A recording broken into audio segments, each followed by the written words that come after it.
Hi all, welcome back. Today I am making a very popular Delhi street drink, perfect for summers, very refreshing and extremely easy. So let's start making Mohabbat wala Sharbat. In a jug I am taking around 700 ml of full fat milk. This is chilled milk, and into this I'll be adding 5 to 6 tablespoons of Ruh Afza or any rose syrup.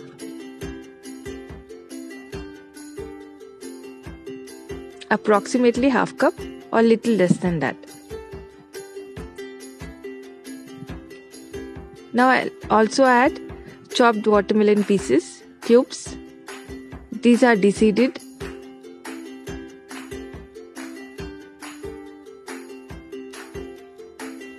Now I'll go ahead and mix it nicely.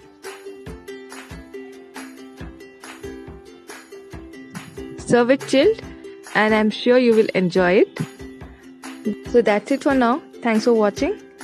I hope you enjoyed watching this video too. Bye guys.